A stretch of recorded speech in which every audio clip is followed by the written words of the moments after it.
Black Star Network is here. Hold no punches! I'm real revolutionary right now. Support this man, Black Media. He makes sure that our stories are told. Thank you for being the voice of Black America, Roland. Stay black. I love y'all. All momentum we have now, we have to keep this going. The video looks phenomenal. See, there's a difference between Black Star Network and Black-owned media and something like CNN. You can't be Black-owned media and be scared. It's time to be smart. Bring your eyeballs home. You dig?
Well, today is Thursday, July 2nd, 2026. Coming up on Roland Martin Unfiltered, streaming live on the Black Star Network. I am here in Fort Lauderdale, Florida, where, of course, last night participated in a We the People conversation. Fabulous discussion, and if you missed it, we'll be restreaming that. On today's show, there's a surge of National Guard and law enforcement in Washington, D.C., as Donald Trump throws himself a party for the nation's 250th anniversary. We'll talk to an activist about how they feel about this massive police presence in the nation's capital. We told you that Donald Trump did not give a damn about police misconduct, and the ACLU has a report that shows that police departments that were under DOJ jurisdiction pretty much are being let off scot-free as a result. The economy, it's supposed to be this golden age, not doing so well. Lackluster report. And last month's job report that Donald Trump and the Republicans were touting, they had to revise numbers down. Morgan Harper will be joining us to explain. Poor white MAGA supporters. I told y'all were stupid. I told you Donald Trump didn't give a damn about you. Wait until I break down how Donald Trump has just taken advantage of this country and earned himself billions of dollars. And all of you idiots who invested in his crypto, you have lost money. That's right. So, and a white Republican Pennsylvania state representative claims that the black House Speaker ejected him from the chamber. Well, Speaker Joanna McClinton will join us on Roland Martin Unfiltered to explain. It's time to bring the funk on Roland Martin Unfiltered on the Black Star Network. Let's go. He's got it. Whatever the miss, he's on it. Whatever it is, he's got the scoop, the fact, the fine. And when it breaks, he's right on time and it's rolling. Best believe he's knowing. Putting it down from sports to news to politics. With entertainment just for kicks, he's rolling. It's on go, y'all. It's Roland Martin, Rolling with Roland now. He's funky, he's fresh, he's real, the best, you know he's Roland Martin now.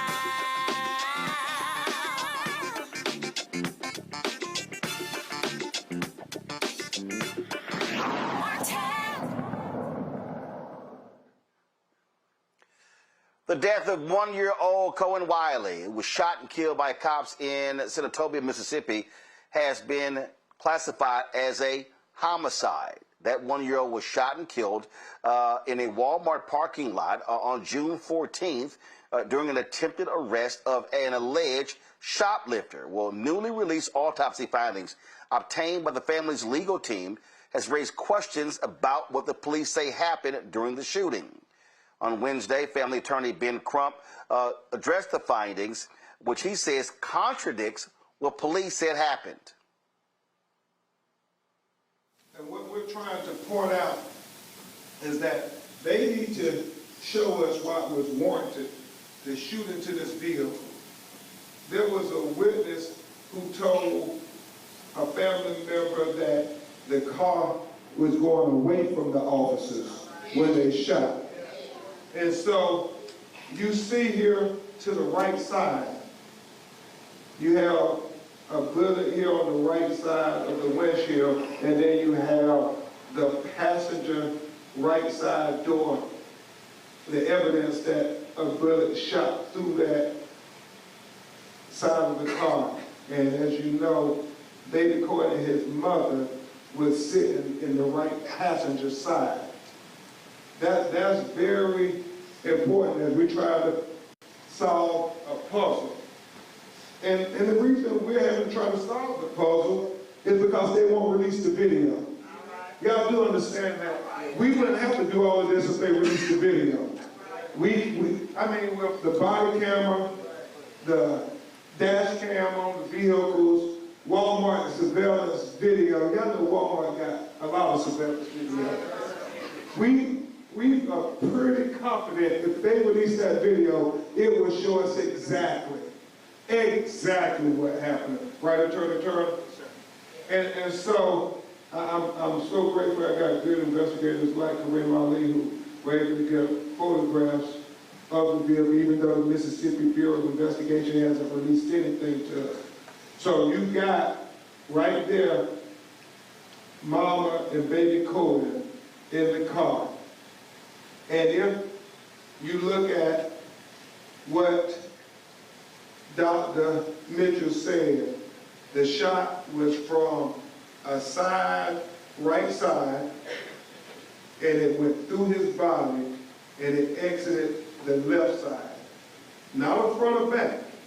So that meant when baby Cohen was shot, this police is shooting from the side. You can't get that shot from the front. We talk about this a lot on this show, that what often happens when police know that it was a proper and just shooting, they will quickly release body camera footage, dashboard camera footage, but they have not done so. We've seen this before, and typically they'll say, well, the Mississippi Bureau of Investigation, they're leading this investigation, but the same thing happens. There have been other cases where things happen, and they were very quick to release video. And so what Big Crump is saying is absolutely on point. And so no dash cam video and no Walmart parking lot video has been released to the public. Let's bring in our panel. Dr. Greg Carr is chaired, Dr. Greg Carr is with the Department of Afro-American Studies at Howard University. Joining us from D.C., Dr. Derek Jackson, State Representative from Georgia out of Atlanta. Dr. Larry J. Walker, Associate Professor, University of Central Florida, out of Orlando. And so, yes, we have 3 alphas on today's panel. All right. Appreciate it. Thanks a bunch. This is consistent. This is consistent, Larry, with what we've seen in the past.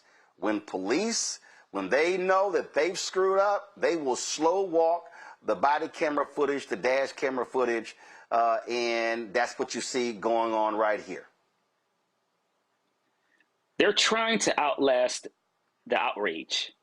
This is all, a media communication strategy that you know better than anyone else, Roland. As you said, they're trying to slow walk this and hope that the local and national media will forget about it. But killing a 1-year-old child is unforgivable. And we do need to see the body cam footage. And I think your point about the numerous times in which they've released it, when they think, like you said, when they think that the shooting is justifiable, that information gets released quickly. But in this case, apparently, the death of a 1-year-old black child is not worth the very easy task of releasing the footage. Not only, like you said, in terms of that body cam footage, but in addition to that, Roland, in terms of, like you said, Walmart and any other video that's available. This is atrocious. I mean, it's unforgivable, as I said, and we really need to get to the bottom of this. There are things like this that give me nightmares as a parent, and is another example of when in law enforcement behaving in a way that another black body is lost, particularly a child whose life has just begun and never had the opportunity to actually live. So once again, we need to see all the audio and visual evidence to find out exactly what happened with this particular horrific murder. Well, what just often happens, Derek, when we have these cases, and again, you have a cop that says, oh, they were coming towards us with the car. Again, let's look at what we're talking about here. This wasn't a capital offense. This wasn't somebody being held hostage. This wasn't a kidnapping. This wasn't a mass shooting. The call was an alleged shoplifter. And I just don't think when you're police, you come on the scene, your first reaction, let's pull my gun out and let's fire into a car that had 2 women and a child because over an alleged shoplifting of some diapers. You're exactly right, Roland. I mean, this scenario did not warrant the use of deadly force. I mean, you can run the tape, you can see the tape, you can see all the evidence, and deadly force should not even be part of this equation. But let's unwrap this whole situation, Roland, you got a DOJ that not going to do anything. You don't have the civil rights of the DOJ there to assist in this matter. You have a climate where the individual that's occupying the Oval Office saying, hey, I'm going to give police immunity. I'm going to pardon them. And so, unfortunately, we have this 1-year-old soul where the family is demanding justice. And Ben Crump is spot on. But the individuals who are slow walking this, they're looking at this saying, we don't have to worry about the federal government stepping in. We don't have to worry about the DOJ. We don't have to worry about the civil rights movement. And eventually, those who are protesting will eventually go away. What we could continue to have here, and this is just a reality, Greg, police know they can operate impunity. And what you now have is an individual sitting in the Oval Office who has made it perfectly clear, and we're going to deal with this with the ACLU report when we start talking about that. They made it clear that y'all can do whatever y'all want to. There is not going to be any retribution. Trump has said, I want to give police officers 100% immunity to do their job. And when cops know they can shoot and there were no repercussions, they're good with it. Yeah, that's exactly right, Roland. I mean, here we are on the anniversary of the signing of the Civil Rights Act of 1964. And these sworn enemies of our common humanity, these racists, these white nationalists, taking what amounts to a blood oath. The ink wasn't even dry on the Civil Rights Act of 64, much less the Voting Rights Act of 65 a year later, when they basically vowed to roll back not just the 20th century, but the Civil War amendments, 13, 14, and 15, that legislation was based on. These are enemies of our common humanity. Tomorrow, I think we're making a very big mistake when we think about, as far as I'm concerned, we think about them thinking about us as human. There were no humans involved in this shooting. So, you know, as far as they're concerned, executing us is part of their sworn duty to maintain their fantasy white republic. It reminds me of Hannah Arendt attending the trial of Adolf Eichmann, the Nazi. In 1963, she published a book, Eichmann in Jerusalem, and she coined a term in that book called the banality of evil. And she said the problem isn't the convicted communist or the convicted Nazi in terms of what they believe. The problem is when regular people can't make the distinction between fact and fiction. And that is really the key to their entire motives. In other words, you haven't killed a human being. You haven't shot a person.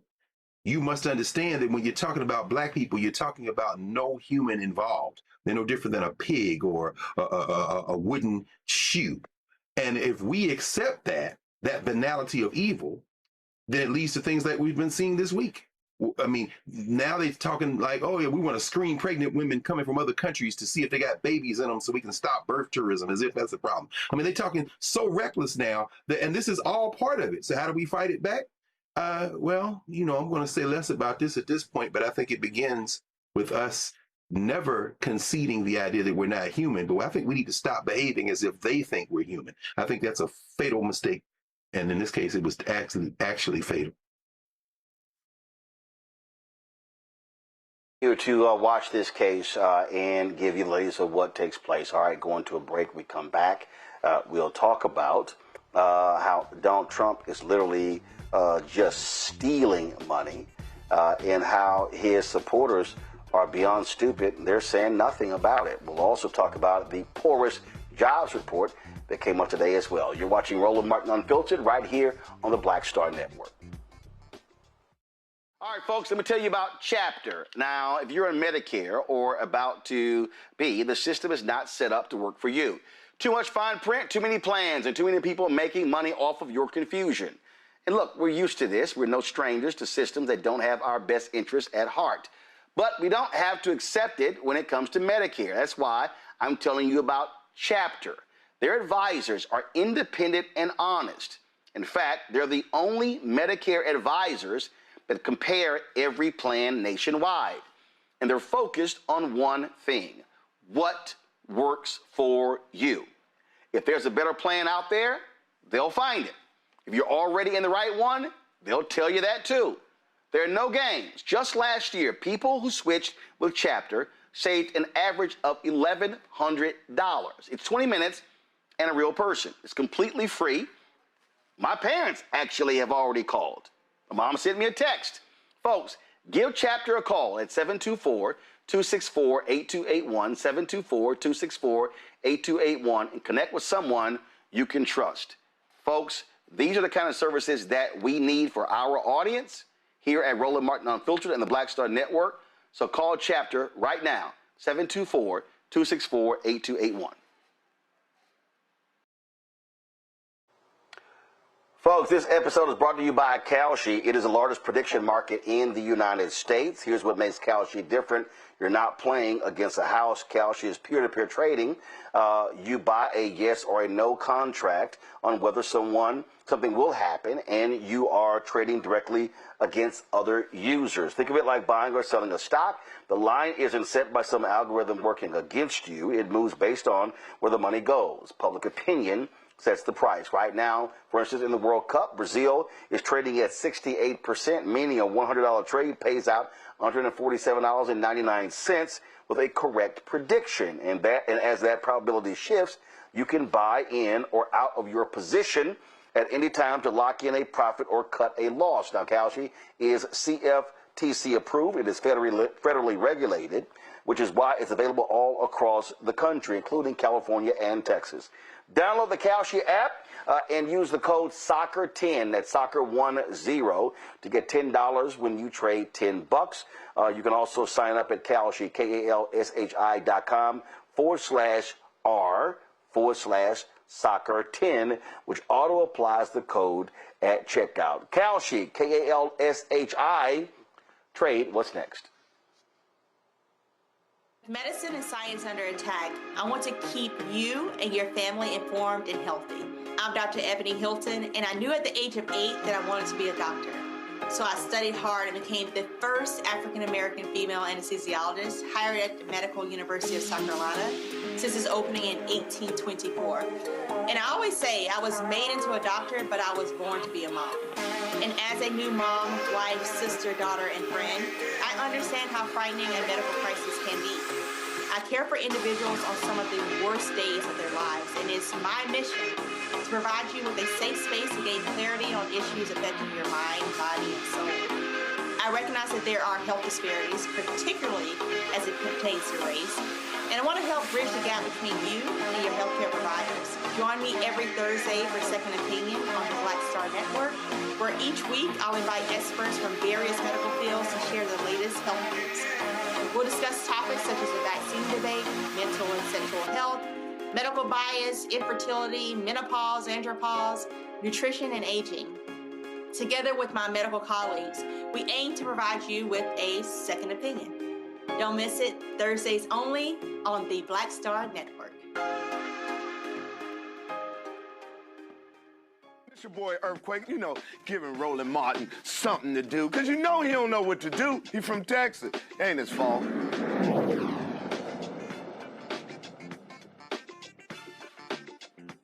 second now.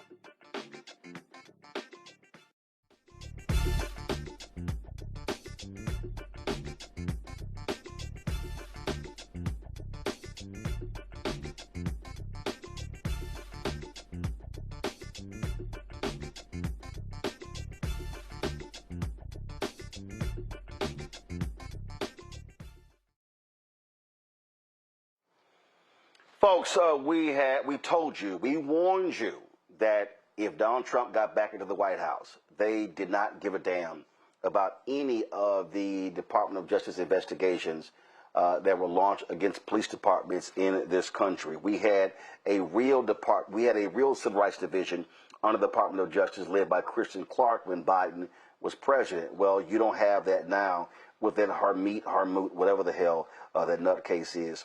And we're seeing it when it comes to those various investigations the DOJ was supposed to be overseeing in these various police departments. Remember, I just told you in the last segment, Donald Trump made clear he wanted to give police 100% immunity. He did not want them to be investigated. You might remember the last time he was there. You had Attorney Generals Jeff Sessions and Bill Barr saying they wanted to pull back on consent decrees because they said it was hurting the morale of police officers. Well, the ACLU, what they've done is they've actually studied this. They've looked at what has been going on with these investigations, and what they see is exactly what we expected. Nothing. Absolutely nothing. The report is titled Regressive Policing Under President Trump. And y'all know I cannot stand using that phrase with him. It's a one-year update on the ACLU's 7 states safety campaign, launched shortly after the Justice Department ceased its police reform initiatives in 7 states, with about, as I said, with the Biden administration identified widespread police brutality and racial profiling. Joining us to talk about this with the ACLU is Jen Rollneck-Borchetta. She's Deputy Project Director on Policing, a Criminal Law Reform Project at the ACLU. Jen, glad to have you here. I hate to say I told you so. We used the hashtag, we tried to tell you, but this is what we all said was going to happen. There was no interest whatsoever from Donald Trump in policing law enforcement. And listen, defense attorneys have told us they don't even waste their time reaching out to the Department of Justice because they know they're not going to receive any help in any police abuse case. That's right. Unfortunately, we did know that the Trump administration would take actions to regress on policing, in his words, to unleash law enforcement and to unleash them to target Black people and to engage in police brutality. And shortly after he started his second term, the Department of Justice revoked findings from the Department of Justice under Biden, where they had extensive evidence of police departments engaging in violence and targeting Black people and brown people. And they revoked those findings with basically no reason soon into Trump's second term. And those are places, there were 7 states where the Biden administration the Department of Justice under President Biden found both excessive force and racial targeting. And that we found in looking at all of those places that problems were continuing at the moment that the Trump administration said there was nothing to see here. Let's move on. It is shameful because there are victims. There are victims that we're dealing with, and they don't care. They've made it perfectly clear that they only care about a certain group of American citizens. And what we found, so in our project, we issued records requests to all of these agencies where the Trump administration said that there were no problems, so they were walking away. They were abandoning these communities. These were all cities and places where the Department of Justice was promising reform to end these practices of police brutality and racial targeting, and working with community members who had asked for DOJ's help because of these abuses that they were seeing in their own communities. And we sent these records requests to all of these places to see for ourselves what was going on. And these requests sought mostly use of force reports that police departments keep in the ordinary course of their work. And these were reports that showed us what was happening in early 2025 when the Trump administration walked away from reform and abandoned these communities. And we found that there were problems continuing. Things like, in Minneapolis, where George Floyd was killed, we found examples of Minneapolis Police Department officers putting their knee on someone's neck. In 2025, we found examples in Louisville, where Breonna Taylor was killed, of officers who were using force against people who were already restrained. These kinds of problems that really put people's lives at risk. Absolutely. Go to my panel here. Derek, your questions for Jen. Yeah, Jen, I appreciate the work that you all are doing. I know as a state legislator, I use the ACLU's findings, your work, to help me shape policy here in Georgia. But I'm curious, though, based on your findings, specifically around Louisville and Minneapolis, what are some of the conclusions that you're seeing as it relates to the negative impact to public safety, and civil rights. Right, and we're seeing negative impacts on both civil rights and public safety, and of course those things are linked, right? Because you can't really have public safety without civil rights. And what we were seeing were problems in certain areas that it was concerning, both because these are problems in and of themselves, that's concerning, but also because they were the same problems DOJ had identified that these communities needed to work on. So one example is escalating in mental health crises. When they know someone is having a mental health crisis and the police officers engage in actions that actually increase the likelihood of harm and increase the need for force. We saw examples of officers using force. In one example, striking someone 7 times with a conducted energy device, what people commonly know as tasers, against someone who was in a mental health crisis, where that could have been avoided if they'd used de-escalation techniques that DOJ was saying they should be using. We also saw problems with officers using dogs. We saw this in Louisville, police dogs, where this was a problem identified by DOJ, that dogs weren't properly controlled, that they were biting people, and that the officers couldn't get them off of people once they were deployed. And this causes really serious harm if these kinds of tactics aren't properly used. We also saw problems with agencies that weren't doing proper reviews of use of force. I mean, one reason that use of force is so important to document is so that the agency, the police department, can itself see what officers are doing, because that's an opportunity to step in, to correct misconduct, and to show officers the proper way to use their authority. And if you're not doing that, then that can really escalate problems with police departments. And we saw, unfortunately, indications in some of these agencies that those reviews really weren't happening, or worse, that those who were doing the review were trying to really cover up misconduct rather than to intervene to correct it. Greg? Thank you, Roland, and thank you, Jen, for your work. I was reading the What Comes Next section of your report, and as you talk about it, continuing litigation for records requests and pushing folks and giving more information so policymakers and others can really push for transparency, accountability, and progressive reform. I'm thinking about Harris County, Roland's home ground there in Texas, and how the Texas Supreme Court ruled that the state is trying to stop support for nonprofits that are helping immigrants down there, and as these people are escalating, picking up folk and harassing folk. Have there been attempts to stop the ACLU, either in the lawsuits or by policymakers trying to drain your resources or prevent you from filing these cases and these records requests? And if so, have you approached for pushing back against those kind of things?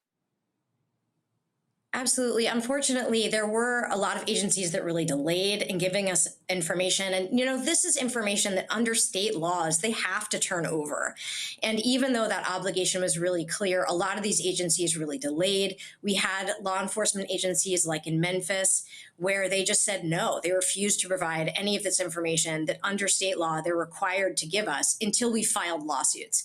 And the problem is not just that takes resources from lawyers like me, but also that, it's really supposed to be that people in communities should be able to get information about their police departments so they understand what's going on and so that they can be informed when they go to their local policymakers to try to get change to protect them from police abuse. And so this was really concerning that we saw so many police departments really abuse their control over police records to really delay and try to cover police actions. But what we're doing is we know that change can happen, and it comes from folks in communities who are really pushing for police reform and working with people who have power in their communities to get that reform to happen. That's the way we really see change in policing. And so we, in this campaign, we partnered with groups in these different states so that they could get this information and then try to take it to their communities and to the people who represent them in their local towns to try to get this change, to keep moving it forward, even though DOJ was abandoning them, and try to interrupt the progress towards reform. Thank you. All right, Larry. Thank you for sharing some of the details on the report. Over the last several months, we've seen, lot of federal involvement in terms of immigration enforcement in jurisdictions throughout the United States. And I'm wondering if you're seeing anything, some reports, data, and talking to people on the ground in terms of, has that some of these federal interventions in any way supercharged like local excessive force reports at all? And like I said, as you've seen these trends over the last couple of months, Minnesota, among other jurisdictions throughout the United States. We have seen two ways that the Trump administration's abandonment of police reform and encouragement of police misconduct has come up in police departments that are local and state police departments. One is with the federal government sort of coming in and forcing local police departments or pushing local police departments to engage in these aggressive tactics. We're seeing this in Memphis, for example, one of the places where Trump tore up findings of racial targeting and excessive force. They then went in under an order from Trump with federal agents to really flood Memphis with both federal agents and state and local law enforcement working together on this, using the same tactics. That there's been excellent reporting showing that these tactics are racial targeting and that they're using excessive and aggressive tactics. So the same ones that Memphis was supposed to get reform on, now Trump is turbocharging those with this influx of federal actors. And we also see that that's sort of encouraging aggressive and racially targeted practices from other local police departments. Jen, tell folks where they can go read the report. You can find it on our website, ACLU.org. It's called Regressive Policing Under President Trump. We hope you'll read it and that you'll help to fight back against police abuse. All right, Jen, we surely appreciate it. Thanks a bunch for the great work. Folks, we'll be right back on Roland Martin Unfiltered on the Black Star Network. Don't forget, support the work that we do. Join our Bring the Funk fan club. Our goal is to get 20,000 of our fans contributing on average $50 each a year. It comes out to $4.19 a month, 13 cents a day.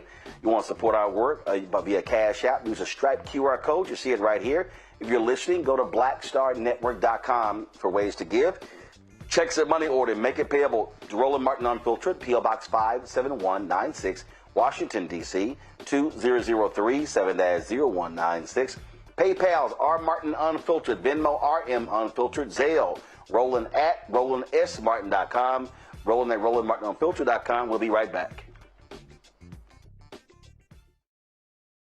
All right, folks, let me tell you about Chapter. Now, if you're on Medicare or about to be, the system is not set up to work for you.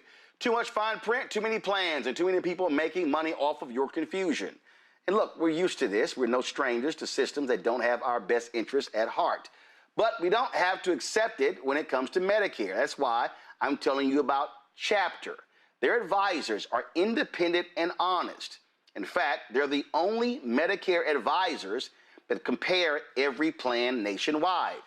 And they're focused on one thing: what works for you. If there's a better plan out there, they'll find it. If you're already in the right one, they'll tell you that too. There are no games. Just last year, people who switched with Chapter saved an average of $1,100. It's 20 minutes and a real person. It's completely free. My parents actually have already called. My mom sent me a text. Folks, give Chapter a call at 724-264-8281, 724-264-8281, and connect with someone you can trust. Folks, these are the kind of services that we need for our audience here at Roland Martin Unfiltered and the Black Star Network. So call Chapter right now, 724-264-8281. A decade of love, joy, and power. Black Voters Matter is 10 years old, and we are just getting started. This is love with a purpose. This is Black joy in motion. This is unstoppable power. Across campuses, neighborhoods, and back roads. Let's go! We show up not just to vote, but to be seen, to be heard, to belong. We ride together, we organize together. We remind each other that our voices matter, because they always have. Black Voters Matter is about more than ballots. It's about housing and healthcare, clean water and living wages, education, reproductive freedom, and dignity. It's about turning pain into action, turning belief into movement, turning community into power. We don't wait to be invited. We bring the energy. We bring the love. We bring the people. Because when Black communities come together, we don't just survive, we thrive. This is how change happens. This is how history moves. We organize, we build, we win. Hey, I'm Tasha Cobbs, and you are watching Roland Martin Unfiltered. But I need a little filter. I need something. Blow me out. Make me look 35.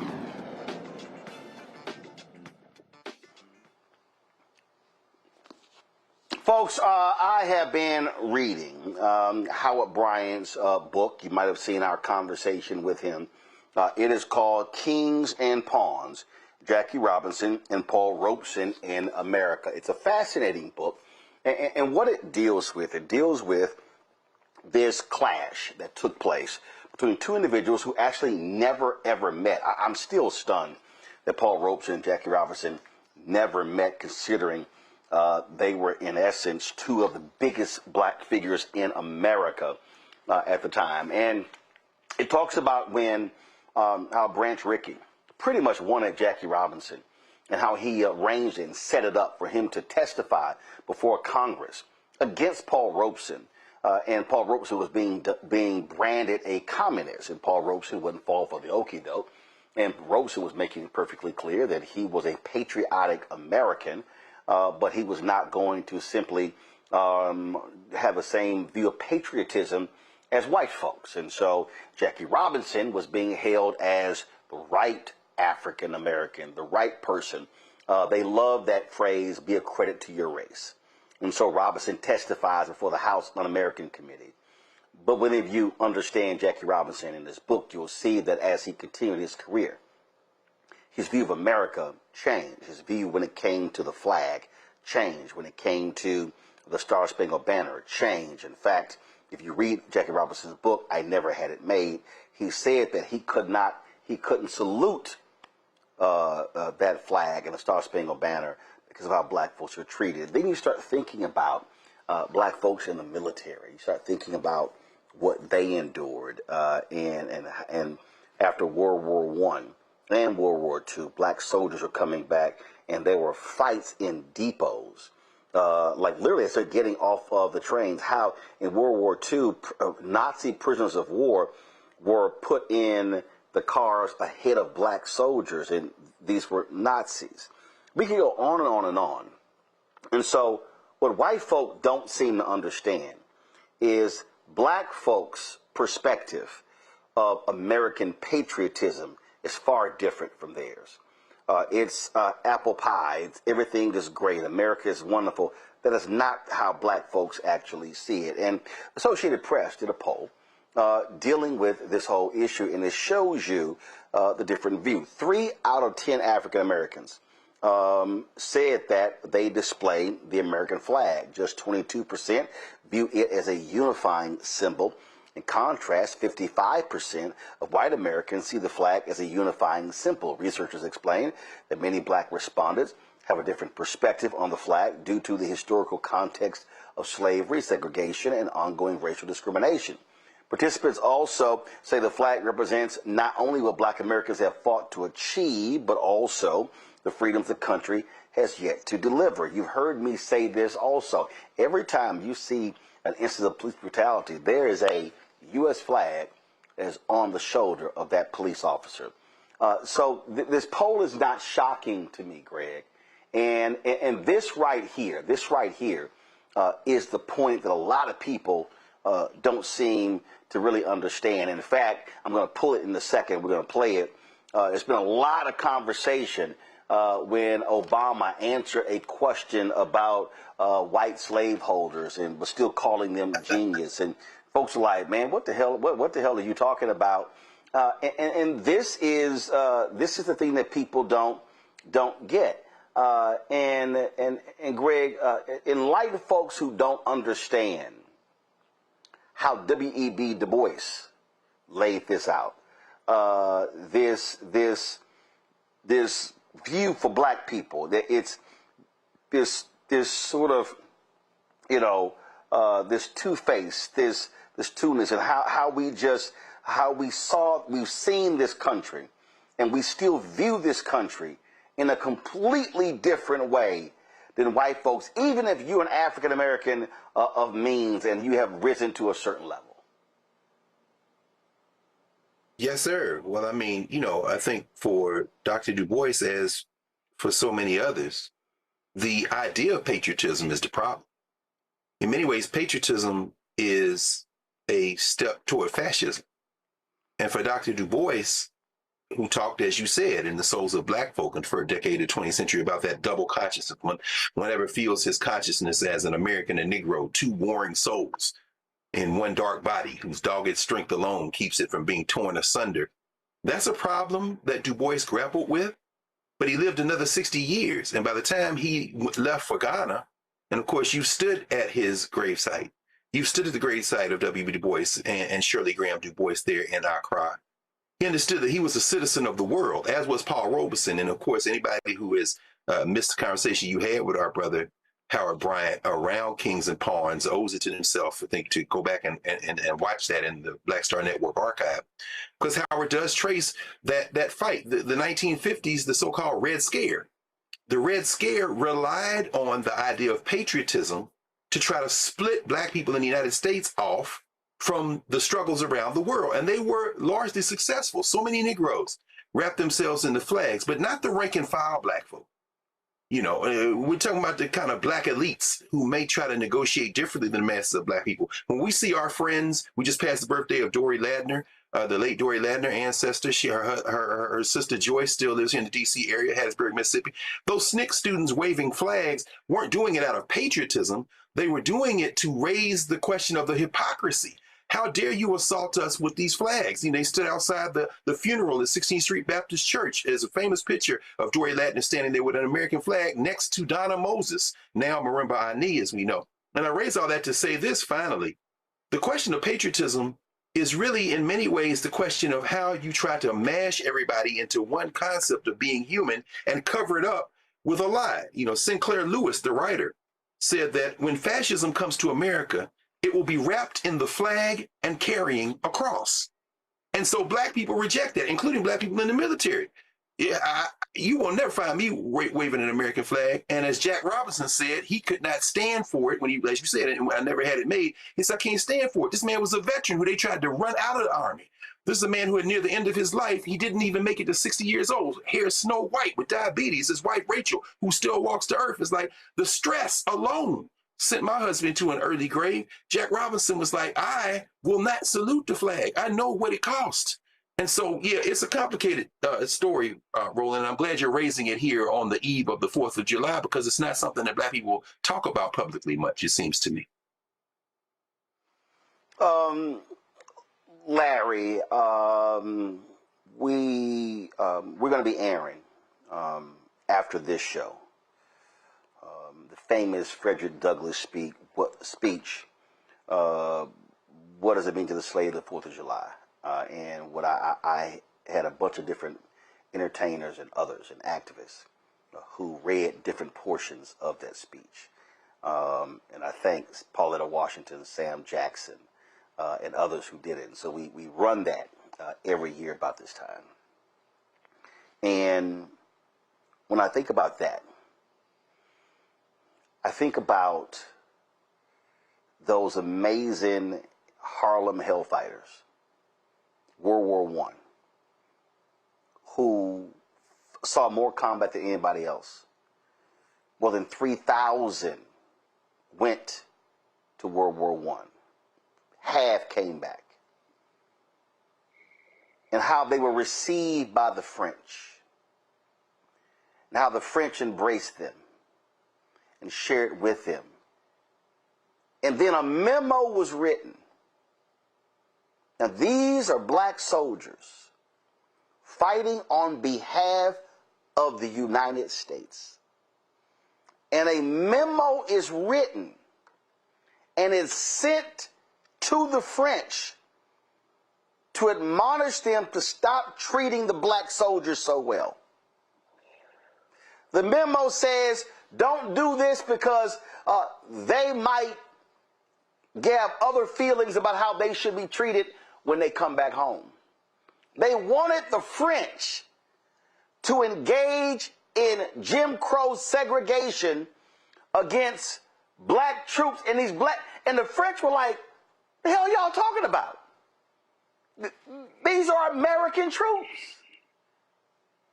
And then I think about reading Ethan McKayle's book on the Chicago Defender. I think about the reality that this Department of Defense threatened to arrest black newspaper publishers, including John Sinstack of the Chicago Defender, to charge them with treason because they dared to write about the racism that black troops were facing in World War II. They came that close. And so here are black papers saying, well, wait a minute. We're simply covering a reality. No, y'all are causing dissension in the ranks. So what white America said to black people in World War I, in World War II, in Korea, in Vietnam, what they said to John Carlos and Tommy Smith in Mexico City. Hey, I need y'all to put all that aside because you're representing America. And when you represent America, you're supposed to be appreciative. And you're supposed to drape yourself in the flag. And last point, Larry, Jesse Owens said, Hitler did not disrespect me. It was President Franklin Delano Roosevelt who would not receive me at the White House. That's the history of black folks in this country, and that's why we can't look at that flag the same way. Roland, you preached the whole word, and we really need to have a series on this. And so let's unpack a few things in this complicated relationship that black folks have with patriotism, the flag, etc. And throughout our first Africans that arrived here in 1619. So one of the things you mentioned in terms of the U.S. military then is also talk about today in Secretary Hegseth and what we're hearing about black military officers who deserve promotions who are having their names removed. So you talked about World War I, World War II, specifically those issues relating to blatant discrimination still exist in a post-racial society, right? So we've gone a full circle and are still dealing with the same issues that those same brave soldiers that Harlem Hellfighters, among others, dealt with during World War II. I think the other point is, you mentioned Du Bois and Brother Carr talked about double consciousness. The other thing that Du Bois talked about is the veil in terms of, and Souls of Black Folk, in terms of how black folks in white America view what it is like in terms of this racial caste system. And so black intellectuals and other folks, civil rights leaders, have been talking about this complicated relationship of how we view the flag for decades. You talked about Frederick Douglass, right? Who predates Du Bois, right? We keep talking, once again, that full circle moment. I think ultimately we find ourselves in is it's like being caught in a time warp, right? When you repeat the same, like Groundhog Day, a racial Groundhog Day, we're forced to repeat the same events, but in different times, over and over again. And Dr. Carr made the point about people seeing our humanity and being careful mentally to not internalizing that and let people think that we are inhuman and allowing them to dehumanize us. But overall, as black folks, we have to continue to fight for what is our rights, because we fought to dismantle Jim Crow, and those Great Society programs, among other really key tenets, have been dismantled. And once again, we're full circle and right back where we were, where my parents were. I want to note, lastly, Roland, that my parents were born during Jim Crow. I'm first generation post Jim Crow. My son now has to deal with some of the same challenges that my parents did in a different era and not benefit from all the hard work that they did and the programs I benefit from now have been removed, and he can't benefit from those programs anymore. Derek, I don't watch soccer. I don't. Just no interest. But we have seen the photos and the videos of Michael Kuka. He is the man from the Congo. Major fan. Y'all should pull his photo up. Come on. And he stands at games in a still pose. And the tribute is to national hero Patrice Lumumba. And for folk who don't understand Patrice Lumumba, one of the leaders who freed the Congo from the control of the racist, heinous, despicable Belgium. For those of you, and I know I'm not at home, so I don't have the book with me. I know Greg got that book back there. Y'all need to read the book on King Leopold, who killed more Congolese than Hitler killed Jews in Germany, and how they raped and pillaged that country. And it was this country, and Greg had the author of the book, where it was President Dwight Eisenhower who became the first president on record to call for the assassination of a foreign leader. And that leader was Lumumba. It was the CIA involved in that. Killed by a firing squad. Body dissolved with acid because it did not want his grave site to become a memorial. The only thing left was a tooth. And that tooth has been residing in Belgium ever since. But I want to read a couple of things. His last words, first of all, this is what he wrote his wife. His last letter to her. Neither brutality nor cruelty nor torture will ever force me to ask for mercy. I prefer to die with my head held high, with unshakable faith and profound trust in the destiny of my country, than to live in submission and contempt of sacred principles. History will one day have its say, but it will not be the history taught in Brussels, Paris, Washington, or the United Nations. Africa will write its own history, and it will be a history of glory and dignity. But these were the final words to his countrymen. When y'all have that Lumumba video, I need to roll it, please. He said, "My dear countrymen, in joy and in sorrow, I will always be with you. It was together with you that I fought to free my country from foreign rule. Together with you, I'm fighting to strengthen our national independence. Together with you, I will fight to preserve the integrity and national unity of the Republic of the Congo. Neither cruelty nor violence nor torture will make me beg for mercy, because I prefer to die with my head raised high with unshakable faith in my country's predestination, rather than live in submission, forsaking my sacred principles." It was that flag. It was the Dulles brothers.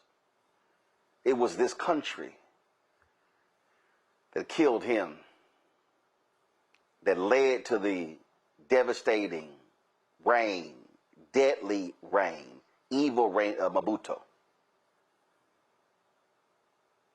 So when the Congolese see that flag, I wonder what they think. When other African nations see that flag, what do they think? See, this is what white people cannot understand.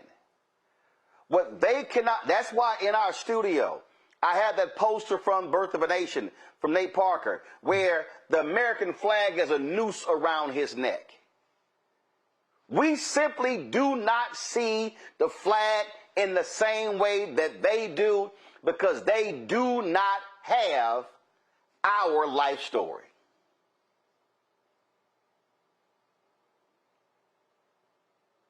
Reason why we don't view that flag the same way. And I certainly agree with my dear brothers. We don't see it the same way because we take a comprehensive view. See, for those who say that we should wrap ourselves with the flag, they talk about the triumph. But we see tragedy and scars with this flag. We see that this Constitution, that for those of us who served, and I served 22 years, I'm a retired lieutenant commander. Our oath is on a flawed document around the Constitution of the United States against all enemies, foreign and domestic. And so while we're out there serving, we see America doing something very different. I mean, it's incredulous when they say we want to export democracy to these other countries, but yet they're not practicing democracy right here in the United States. We have a long history. Let's go back to the 13th, 14th, and 15th Amendment of the Constitution. So this country, where I had the opportunity to serve for 22 years, I raised my hand and gave the oath. But before they can even free those who look like us, before they even talk about the 13th Amendment, 14th Amendment, 15th Amendment, they were talking about guns. The Second Amendment, they were talking about search and seizure. They were talking about all the other things first. We don't look at the flag the same way because they do not have the scars. They don't carry the scars the same way. Let's unpeel this just a little bit more, deeper, right? I mean, when you look at slavery and you want to put in the Constitution that we're 3/5 of a man, so every military black man in all the wars that you described, the very thing that they wanted most, Roland, they wanted to be looked upon as a man. I just finished watching the 24th on Netflix, and he gave his life at the end because he said, I am a man. I'm not just a subject. You don't want to send me to war. You treat me in one manner, and you saying I'm going to serve this country. You want me to wrap myself with this flag, but you don't even see me as a man. That's the reason why, and I have the flag behind me to remind those every time someone comes to my home that I serve this country. So when they ask, you're not patriotic, how dare you? And I know we're going to talk about this later on about how they arrested an individual, a military officer, because he is trying to do exactly what the oath required for him to do. The problem is, Roland, he's doing it against a person that is a 34-time felon. As a person that has enriched himself, as a person that has trampled on this country's constitution, has trampled against the rule of law. He has done everything what the Uniform Code of Military Justice, Article 88, told me not to do as a military officer. That's the reason why we do not see this flag the same way as others who embrace this flag the way we do not embrace it. It is complicated. Yeah. Yes, we serve this country. Yes, we are a man. And that's why. You cannot disrespect us. And that's why when, as they are celebrating America 250, we have these shirts up on our shopblackstarnetwork.com site. And y'all go ahead and pull it up for me. I'm going to read Paul Robeson first. I'm going to read Paul. Is that, no, y'all have the James, I'm going to do the Paul Robeson first. So let me read for y'all the Paul Robeson.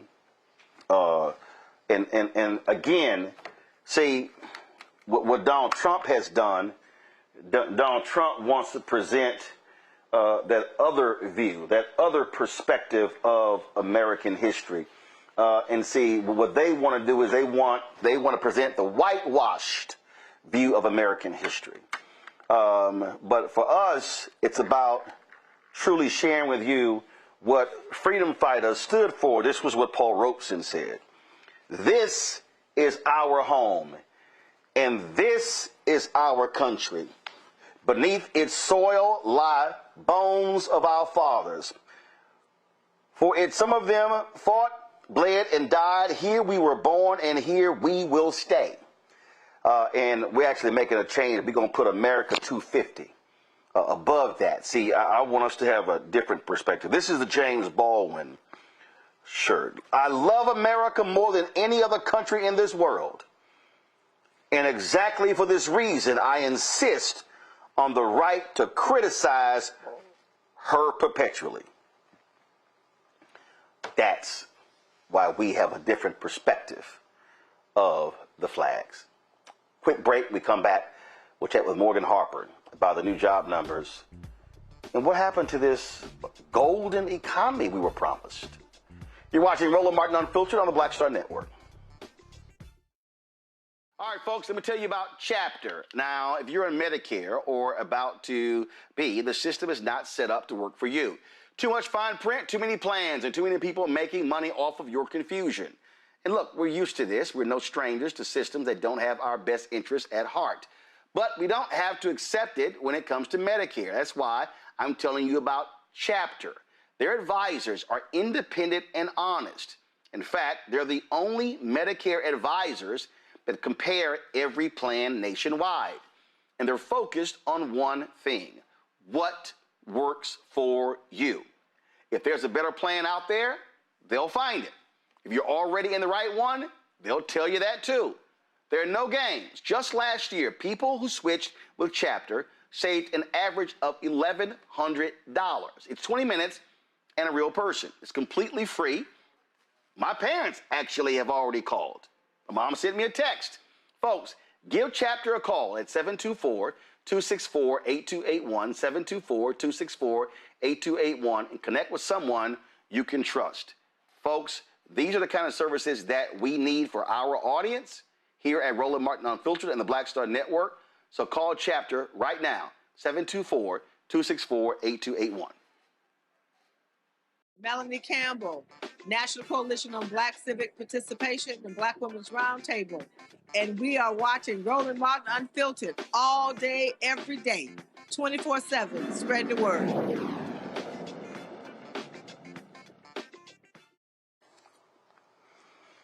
Last month, oh my goodness, Scott Bessent, Donald Trump, they were all hyped regarding the jobs report. Oh, it wasn't as good as they said. This month's report, just 57,000 jobs were added, well below the 113,000 economists expected. Now, the overall unemployment dropped to 4.2%. That's because folks, frankly, have stopped looking for a job. Black unemployment rate remains the same at 6.6%. For black men, dropped to 5.8%. Black women increased slightly to 5.7%. We're joined now by Morgan Harper, Director of Policy and Advocacy of the American Economic Liberties Project. Morgan, glad to have you here. So tell us about those revisions for May, Morgan. Yeah, I mean, there was a lot of enthusiasm from the White House with those numbers last month that they were, or from May, that they were over 100,000.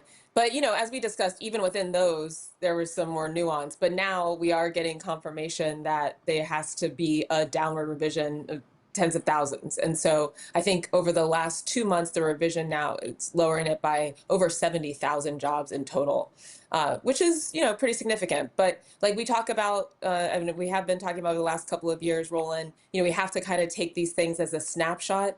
It's hard to draw too many firm conclusions from just 1 month. But even looking at the last couple of months, I think we continue to see an economy that has these little signs of vulnerabilities, and that, you know, all is not well, despite what the White House might be saying. Well, this is the thing that I think we can draw, and that's this. They have been promising, oh, it's going to be it's going to be a great economy. It's going to be unbelievable. That has not materialized.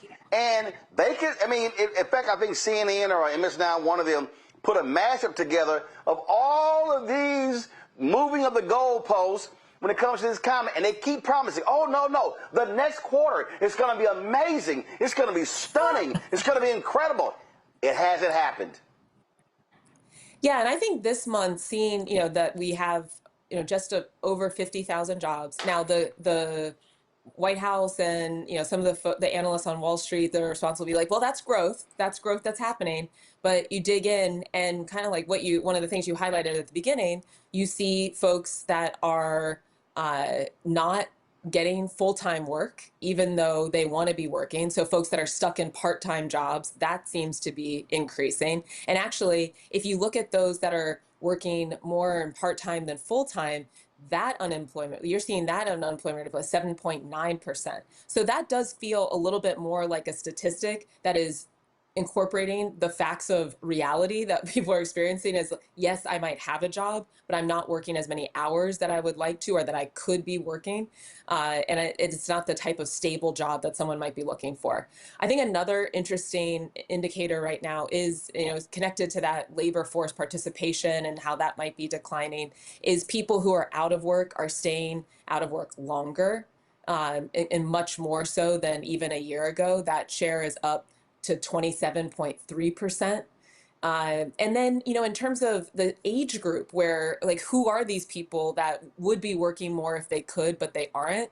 It is this prime age, people who are in their mid to late 20s, all the way up to early 50s. These are your primary, for all of us, primary earning years. It's when you could be working a lot. You're less likely to have health problems. And we have folks in this category that are not working as much as they would like. That is not a good sign at all. The other thing that I would note, and this is something that we've talked about before too, is the type of job. One of the areas that we continue to see in these numbers too that is creating jobs is healthcare. And though, that again, not lining up with this promise of the booming manufacturing economy that we've heard from the administration. And even where we are seeing an uptick in a different category than has happened in prior months. So this month's numbers is showing an increase in jobs created in the professional business sector. That is, if I could think of something that's probably the opposite of manufacturing jobs, it would be, professional business sector. That's a good thing. Jobs created, good. But, those jobs, I would think, more likely to be higher income earners, more likely to be people who could have advanced education. And this is getting to one of the other themes that I think we see this month that we're going to have to continue to monitor, that has been in many ways the story of the American economy over the last several decades, really, is this break between those who are in more wage jobs, lower income earners, and folks that are earning six figures above, millionaire, beyond, that continue to see growth in a strong economy. And so that's why another indicator that they look at from the White House that we're seeing over this last week is that the stock market is doing well, despite all of these areas of uncertainty for the average person. Those that are earning the most continue to seem to be doing really well, and they are able to continue to ride this wave of things like, an AI boom, that's also going to come to fruition. But the main point, again, is that is not lining up with what the promise is, that it's broad-based economic growth for the average American. And the only other thing I'd say before I turn it over back to you, Roland, is prices. So the wage growth, that is another positive indicator. If you look at it by itself, that workers are earning more money, but that has been increased about 3% from this time last year, 3.5%, while prices, the inflation rate is going up by 6%, not adding up at all for the average person to try to maintain their household and keep up with the cost of living. And listen, I just think, frankly, Donald Trump is living off the remnants of the Biden-Harris economy. Same thing that happened in the first term. All of his big, beautiful bill, which is a big, ugly bill, none of that stuff has spurred what they said is going to happen. You take the tariffs, you take the uncertainty over that, you take the war with Iran, the actions they've taken have been horrendous for the economy, and they can try to keep spinning it. And, of course, Fox News is never going to call them out, but they know this economy is trash, and it is not this golden economy. It ain't even silver. It's barely bronze. Yeah, it's going to be really interesting how this all plays out because, yeah, like you're saying, I mean, nothing that has happened over the last year, war in Iran, gas prices, even if they're leveling off, I mean, those have gone up quite a bit. Nothing that's happening is reaching the average American worker, consumer, all of us real people in a positive way. And so I don't think it's an accident that, you know, if we shift to the political situation a little bit, that we're starting to see people voting for candidates in a lot of these primaries that are like, burn it down. We need like a complete reset in terms of what's happening in Washington. And again, it's going to be interesting, though, just how much of the blame gets ascribed to Donald Trump and this administration versus an overall status quo critique. And how much they're going to be able to really trick people into thinking that they've produced good results when the numbers just aren't showing that at all. All right, then, Morgan Harper, we surely appreciate it. Thanks so much. Thanks for having me, Roland. All right, folks, you might have seen the stories over the last couple of days that Donald Trump released his financial reports. And it shows that in the last year, he's literally earned almost $2 billion. Most of that is through crypto. Oh, y'all remember what he said about crypto in 2019? Pull it up, please. This is what he tweeted. I'm not a fan of Bitcoin and other cryptocurrencies, which are not money, and whose value is highly volatile and based on thin air. Unregulated crypto assets can facilitate unlawful behavior, including drug trade and other illegal activity. Well, then again, when you are a twice impeached, criminally convicted felon in chief, who also has been found liable of rape, then you don't mind unlawful activity. And so Donald Trump all of a sudden has embraced crypto. And here's what's hilarious. His poor little white fans, the people who think he is a little G God, they have gotten taken to the cleaners. One person who invested some $33,000 in Donald Trump's coin, it's now worth less than $100, is angry. Not at him, but at the Democrats. I'm still trying to understand that one.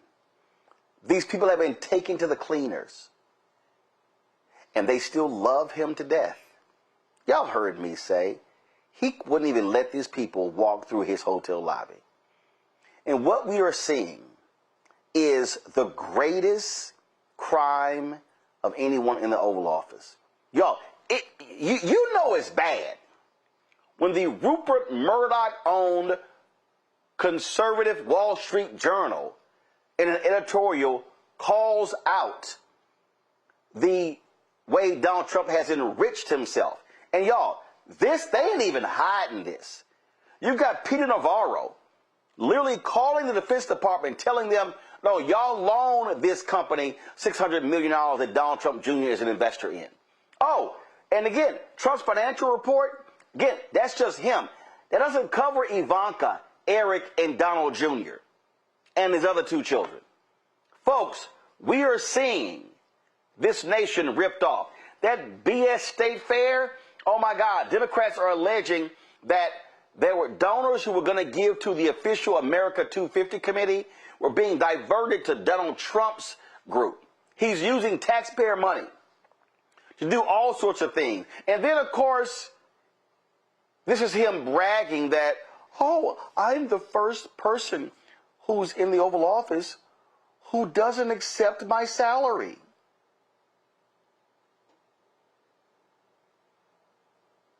Y'all have the clip?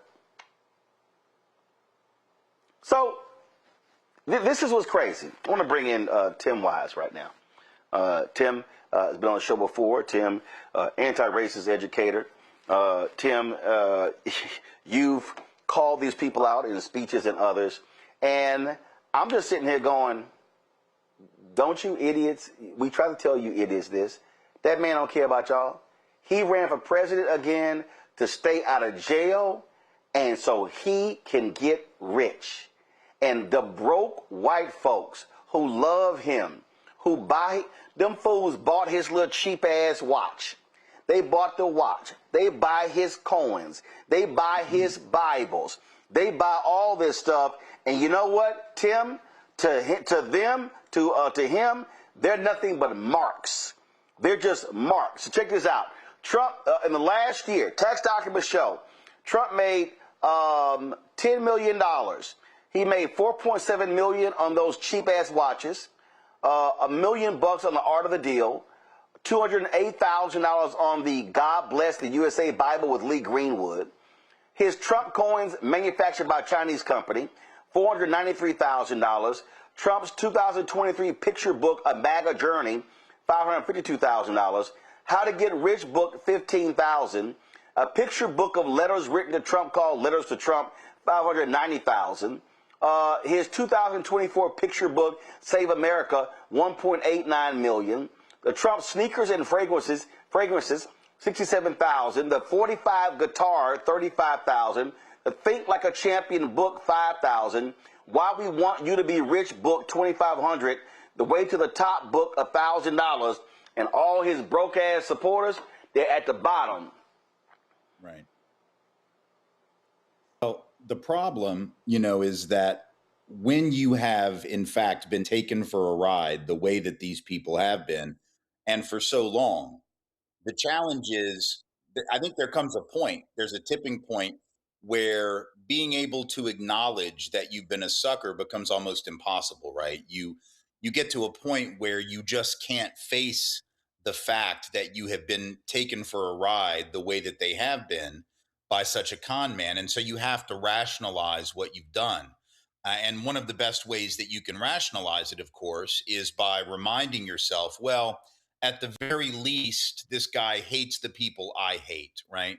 And so I will overlook all of that. I'll overlook the grift and the graft. I will overlook all of the ripoffs. I will overlook the meme coin nonsense. I will overlook all of this corruption because at the very least, I know that on a tribal level, right, he's on my side. He's on my team against the people that I don't like, against the black and brown folks that I don't like, against the LGBTQ folks that I don't like, against all the immigrants and the foreigners who I don't like, against whoever, right, that I don't like. And that's the kind of politics that Trump's been about from the beginning. You and I both know, we all know, because the research tells us, as well as common sense, that it was never about economics for these people. It was never about the price of eggs. It was never about the price of gas. It was never about any of that stuff. It was always about tribalism from the time that he came down the elevator or the escalator in Trump Tower back in 2015 and started talking about immigrants on day one, started talking about, you know, rapists and murderers and drug dealers and all of that. It's been about that from the beginning. And this last election, when many of us thought, and Kamala Harris certainly did, right? When he started talking about Haitians eating cats and dogs. And I remember, we all remember she laughed about it in the debate. And I think some of us thought, oh my God, he's jumped the shark. He's lost his mind. That's going to cost him the election, surely. And of course it didn't, right? Didn't hurt him at all, because that was a symbolic tribal signal to certain white folks in this country, frankly. And, you know, I've been white for a long time. We've had this conversation before. Never underestimate the ability of white folks to put aside all of common sense and their own economic well-being to signal their willingness to resort to tribal politics and to say, well, yeah, I don't have much and he's not going to do much for me, but at least he's going to kick those people harder, right? He's going to punish them harder. At least I know that he's going to stick it to them more than he's going to stick it to me, and I'm not going to be in last place. There's this thing that white working class and lower income and struggling people are willing to do and have been willing to do for 400 years, right? Going back to the colonies for 400 years. As long as we're not last place, as long as there's somebody beneath us, whether that's enslaved black folk, right? Even when we were indentured servants, even when some of us were just one level above enslaved. Well, as long as those folks are permanent servants, enslaved people, then we're better. right? And then later on, well, yeah, we're poor and we're landless and we don't have much, but we're not enslaved, or we're poor and we don't have much, but at least we're not segregated into schools on that side of town, and we're allowed to own property. It might not be much, but at least it's something, and we're allowed to vote. And yeah, we don't like the candidates, but at least we can vote. Like, there's always that ability to be above somebody, and that is a politic that has consistently worked on a certain very large subset of white Americans, and Trump knows that.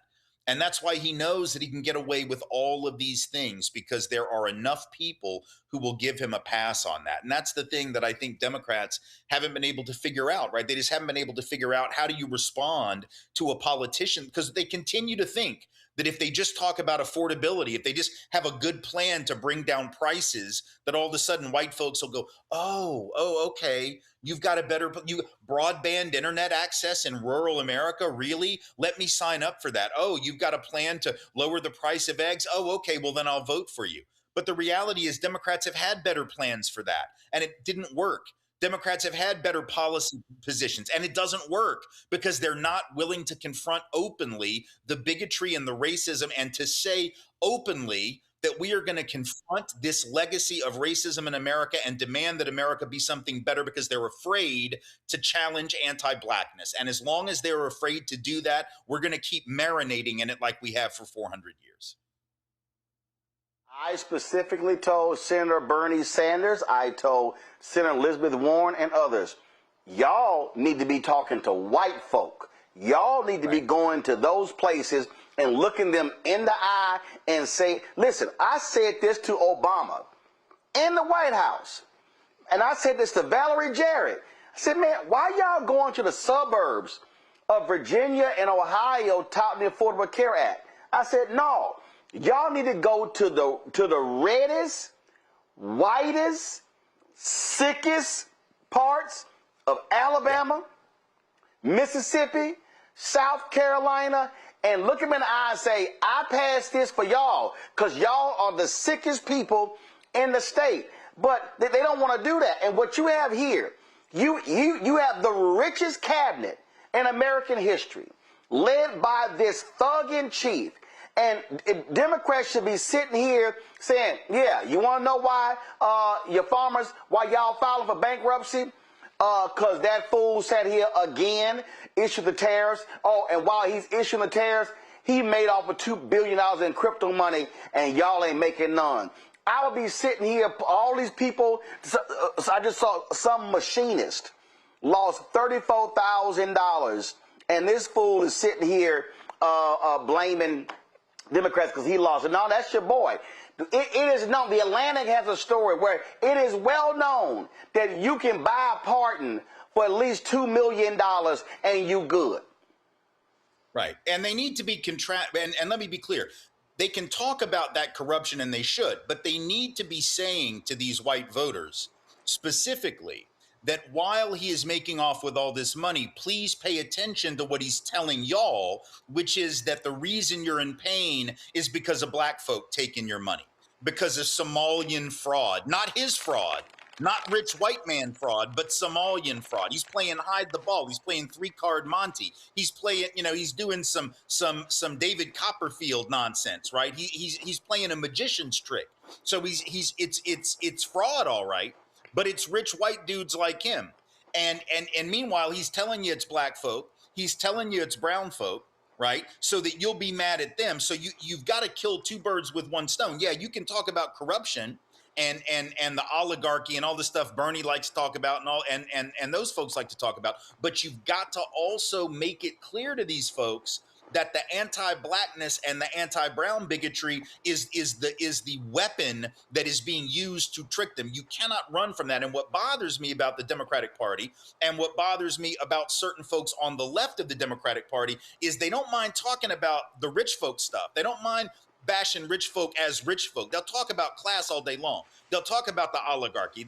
Bernie will get up and say the billionaires and the millionaires and the oligarchy, but he will not talk about the anti-blackness that is the flip side of that, because it's both of those things. It's rich folk stuff and white folk stuff. And you have to talk about both of those things because it's a 1-2 punch. And the only way that you're going to build a coalition to defend multiracial democracy, which is what we have to build in this country for really the first time, because the only time we ever really had it was that brief period of Reconstruction.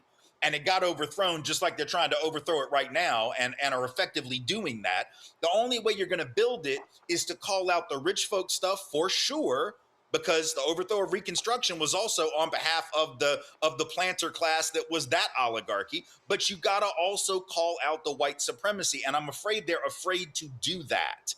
And you can't be afraid to do that, A, because it's the honest truth, but also B, because strategically, if you don't call it out, you send a message to those black folks and brown folks that you are not really behind them and on their side. And then you get surprised when they sit out the election or they don't come out enthusiastically for you. And then you're like, and then you blame them for the fact that you didn't win an election, or you blame them for the fact that you didn't gain as many seats in the midterms as you might otherwise have gained. You've got to ensure that everybody in your base is coming out and that you're bringing over those potential swing voters. And you can't do that if you leave any part of that message on the table, unaddressed. Derek? Tim, I appreciate your work. And you have written over the years extensively around this whiteness. But I want to drill down in the anti-blackness. I'm a state legislator right here in Georgia. And every time we go into the rural parts of Georgia, we don't have the right message. And I mean, listening to you, I don't have the right message because I keep talking about hospital closures. I keep talking about minimum wage. I keep talking about the same thing as a poor white person may want to think about as a poor black person. I need 2 or 3 specific things I could take to rural Georgia around this anti-blackness, because if I frame it right, it won't be considered just as racism. Right. Well, I think you got to talk about the rural hospital closures, but I think the big thing, look, we know from the research on this that the reason that we have inadequate healthcare safety nets in this country for everybody, including those white folks in those rural areas, and I should point out a lot of black folks in rural areas, because there are plenty of black folks in rural America. We don't act like there are. There are plenty of black folks in Appalachia. We act like Appalachia is just a white area. It's not either. But the reason we don't have adequate healthcare for people generally, according to the research, is because of the belief, mistaken belief, but the belief on a part of a lot of white Americans that if we had truly universal healthcare, if we had truly like single payer universal healthcare, the way that all those European countries that we love to compare ourselves to, if we had that, according to the research, large numbers of white Americans think that black people would take advantage of the program and would somehow cheat on that program the way they do, quote unquote, on other so-called safety net programs. So in other words, our racial biases against black folks sponging off the welfare state is the reason that we don't have a more secure safety net, including healthcare. What does that mean? It means that white folks in rural areas who need better healthcare, who need more secure hospitals, who need better programs, who need Medicaid funding, who need more secure healthcare safety nets generally don't have them. So what those folks need to hear is, yes, number one, these people don't love you. These people don't care about you. These people are more than willing to sacrifice your healthcare for some billionaire's tax cut or whatever. That's the class argument. But number two, what y'all need to understand is the reason that they can get away with this is because healthcare in this country, just like public education in this country, just like public housing, just like public transportation, anything with the word public in front of it has become associated with black and brown people. And once it's associated with black and brown people, it becomes vulnerable to budget cutting. And so these white folks end up getting hurt because any kind of public good, any kind of collective good, anything done for the good of the community ends up being seen as taking from the producers, quote unquote, the makers, as Mitt Romney once called them, which are seen as white people, and given to others, seen as the takers, as Mitt Romney called them, right, which are seen as black and brown folks. So ironically, these folks end up getting hurt as the collateral damage of racial bias, the assumption that those people will cheat the program so we can't have a lot of public health spending, right? So that's a way to connect the issue of race to the issue of socioeconomics. It's not that we don't talk about socioeconomics, we just have to be connecting those issues. And the problem is rural people end up getting forgotten about in the healthcare debate. Why? Because so much of the debate has been about racially scapegoating Black and brown people in the cities, right? That we don't even think about the folks in rural areas. Well, whose fault is that? That's not Black people's fault. That's not brown people's fault. That's the politicians who have spent so much time trying to talk about Somalian fraud, trying to talk about these Medicaid fraud in the cities, Black people taking advantage of the programs that rural people and their needs just aren't even discussed. But that's because politicians are the ones who are scapegoating people in urban areas for all the problems of healthcare, for the problems of safety nets, for the problems of any type of, sort of attempt at public spiritedness at any kind of safety net or so-called welfare program. So I think we go into those areas, but we try to make that connection between the pain that is being felt in a rural community. And this is something that Reverend Jackson used to do. It's funny, when Reverend Jackson died and we had all these retrospectives, it was almost like people forgot. This is the kind of argument that Reverend Jackson was making in 84 and in 88. And everybody, in retrospect, you have people say, Reverend Jackson was such a race man. All he ever talked about was race. And that wasn't true. I remember those campaigns in 84 and 88. And he would go into those farming communities, right? When the farm crisis was hitting in 85 and 84 and 85, 86, he would go into those communities. And this is the argument he would make. He would make these arguments about corporate farms buying up family farms, and he would link the pain that those mostly white farmers were feeling with the pain that Black farmers whose land had been stolen from them, the pain they were feeling. He would link it up with labor union fights in urban areas. He was one of the few people doing that. And yet everybody thought that all he ever talked about was Black folks. And that was so ironic because that was not at all what his politic was. But that just goes to show you how the media spends it.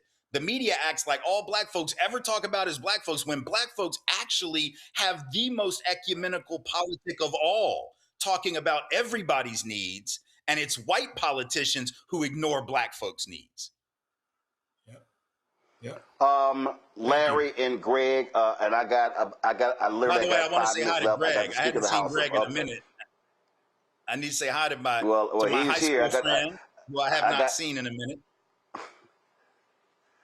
I got the Speaker of the House of Pennsylvania on, so real quick, Larry, then Greg, go. So, thanks for your work. I want to just comment on the relationship between, we talked about anti-Blackness and a descent into authoritarianism for the United States. So that's the quick question I have. Yeah, I mean, I think anti-Blackness is central to authoritarianism, and it's the thing that constantly falls out of the picture when we talk about it. Everybody talks about the descent into authoritarianism or fascism that we're seeing right now, but what we forget is that descent, just like with the overthrow of Reconstruction, that race and anti-Blackness was central to it then, it has been central to it now.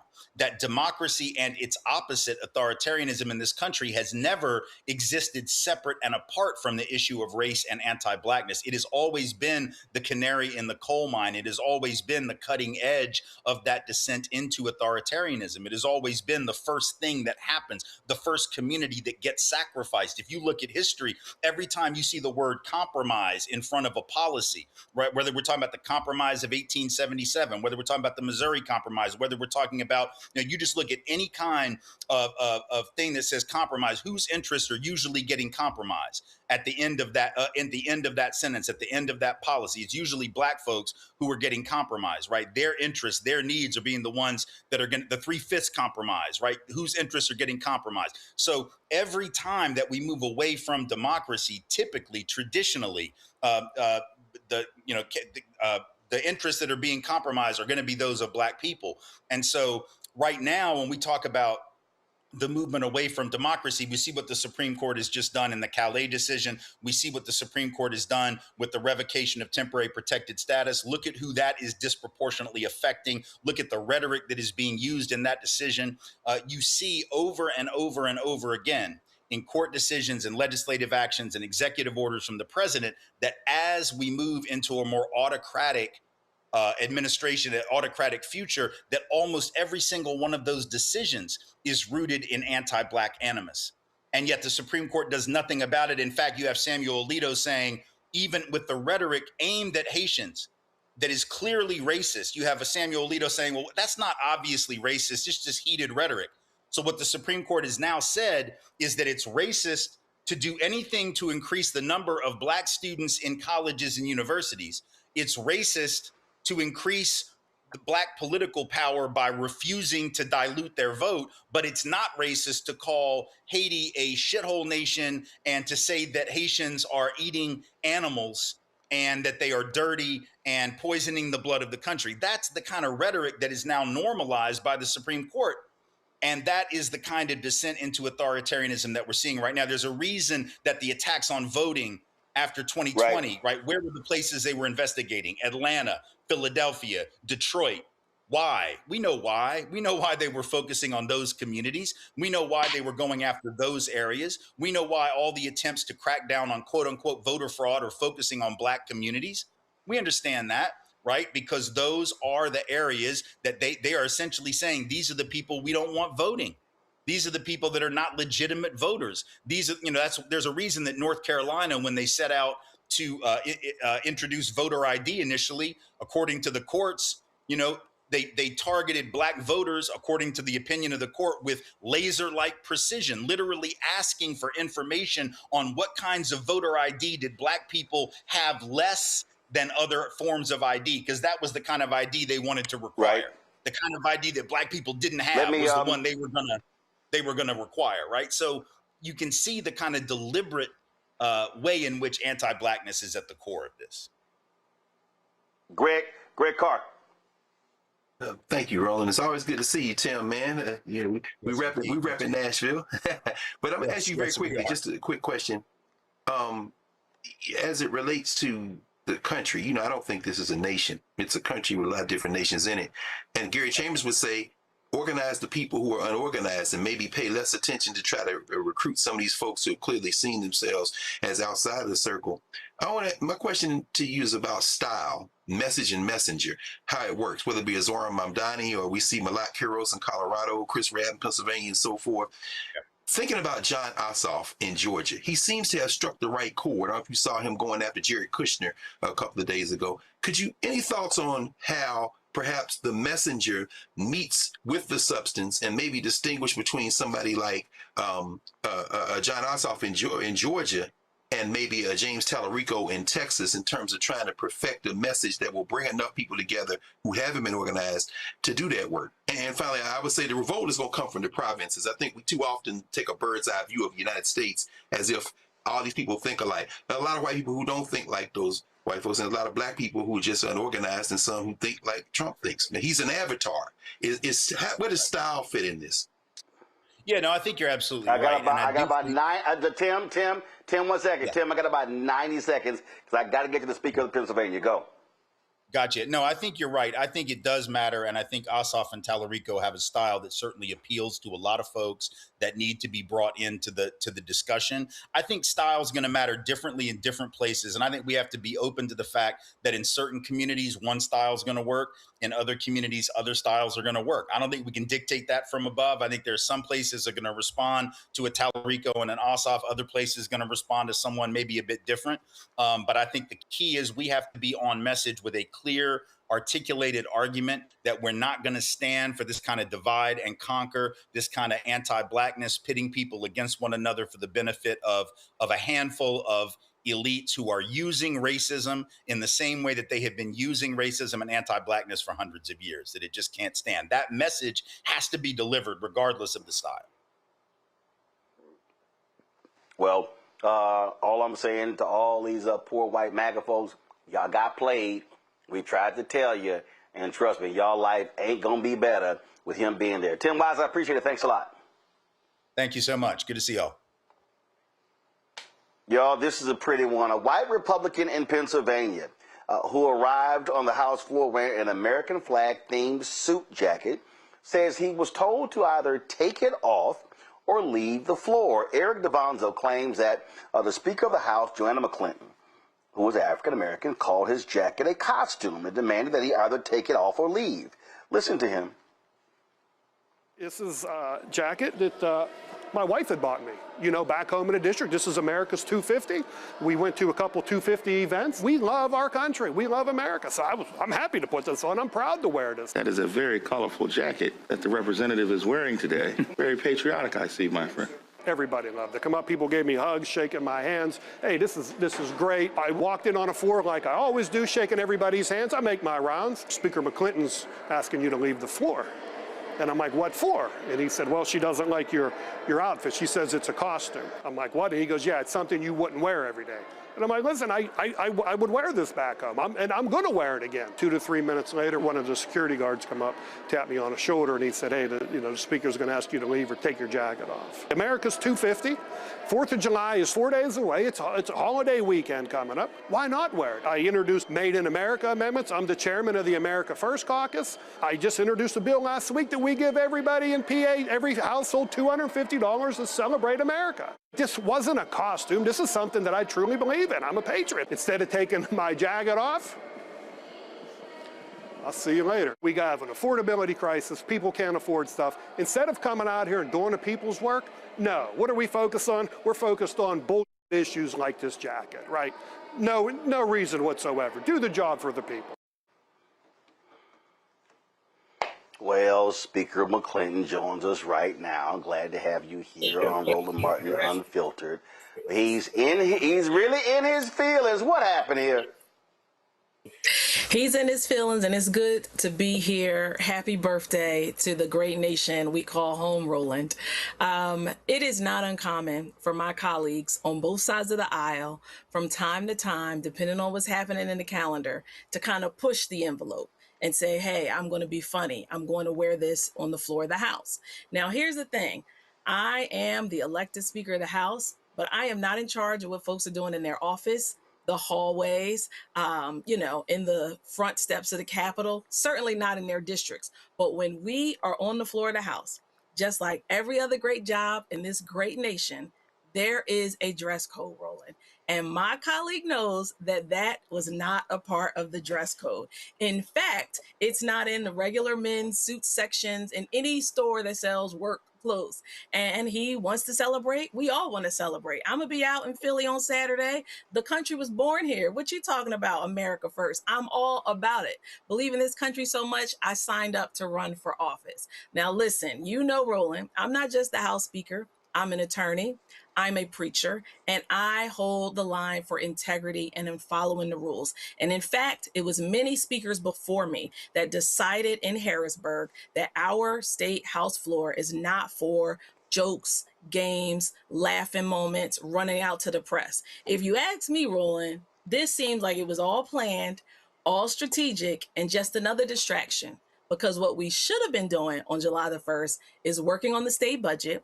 But that gentleman, state senator, who's the president of our state Senate, dismissed the state Senate. There were Senate Republicans left early, and we have no state budget. So we are in a stalemate in Harrisburg yet again. But somehow his jacket that he has worn to appropriate events in his community, knowing that it wasn't supposed to be on the House floor because members on my side of the aisle in October, they show up with Minnie Mouse hats and they have to be told also, this is not a game. You're on the floor to change the law.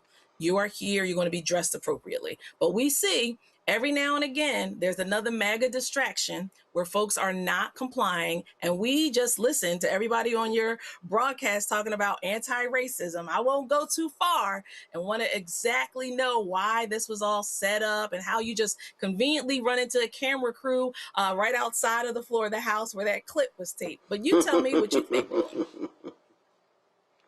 So perfect example. So let's say the Eagles or the Steelers win the Super Bowl, and a member decides to wear a jersey onto the floor. Can they? No, they cannot. And a member from Philadelphia who shares the same Democratic Party as me did that last year when we had our trophies on the floor of the House. And that member was told immediately by the same sergeant at arms, you must take that jersey off. And this member in front of you did not have on red that day, did not have on red, white, and blue. I had on green, but it's a woman's suit. It did not say Eagles on it. It did not have Jalen Hurts' face on it. And we would have liked to done all those things. But guess what?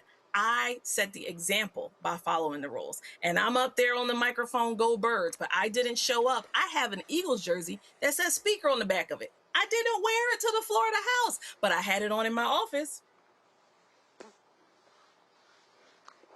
And I thought these are the folk who love law and order and follow the rules. Well, that's what it's supposed to be. But you know, from the White House down to the State House, folks are just creating distractions, breaking the rules, creating headlines. I don't want to call it fake news, but the truth of the matter is we have real work we should be focused on. We have real policy we should be handling. We need to do the state's budget. His state senator from Westmoreland County, where he lives, has not come back to the Senate. She has not called them back in to vote. We do not have any report for the taxpayers that have sent us over $50 billion that we will soon appropriate on how that money will be spent. But once again, this was a manufactured distraction, and it is unfortunate that anyone would question not only my integrity, but my loyalty to this nation. Well, I am going to ask you this here. It is another sports related, because I'm about to discuss it next with my panel here. And so obviously you are elated that a certain Jaylen Brown is now playing for Philadelphia. Yes, sir. Yes, sir.